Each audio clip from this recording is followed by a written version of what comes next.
brought to you by Duralast. On most late model cars and trucks, the hydraulic control unit, or HCU, controls and monitors the hydraulic brake circuits during anti-lock brake, stability control, and even advanced drive assistance corrections. The software algorithm can estimate the temperature of the brake pads without using an actual brake pad and fluid temperature sensor to predict how much the brakes are starting to fade, either from the boiling of the fluid or outgassing from the friction materials. The HCU monitors the performance in a couple of ways. First, it will monitor brake fluid pressure and the travel of the brake pedal.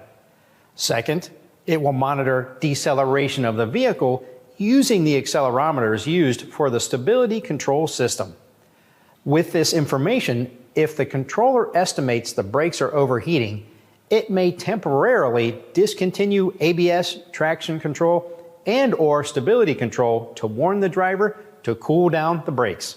Some manufacturers call this brake fade compensation. The system will compensate for the boiling brake fluid and outgassing pads by providing extra assist from the pump or pressure accumulators in the HCU when the brakes are applied. This prevents the pedal from going to the floor and scaring the driver. Fade compensation is active during events where traction might be limited, like during a snowstorm. The HCU will use the brakes to control wheel slip and traction. If the driver is stuck in a snowbank and has the traction control on, the constant action of the brakes can cause them to have a fade compensation event. On the other extreme, fade compensation is also an issue for police pursuit vehicles. Most departments have a policy that stability and/or traction control are always left on. During prolonged pursuits, the high-speed stops and corrections from the HCU to keep the vehicle under control can cause brake fade. When this happens, the system might supplement hydraulic pressure using the ABS pump and accumulators. As for diagnostic trouble codes, or DTCs, fade compensation systems might set a code for excessive brake temperatures. Since these are proprietary systems, they have proprietary code descriptions and criteria. So check the service information.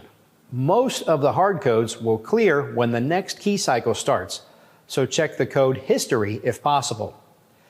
Since brake fade compensation is programmed for the hot friction characteristics of the original equipment brake pads and rotors, it is clear that replacement brake pads for these vehicles should have friction characteristics that closely match those of the original pads, such as these Duralast brake pads and rotors. Thanks for watching.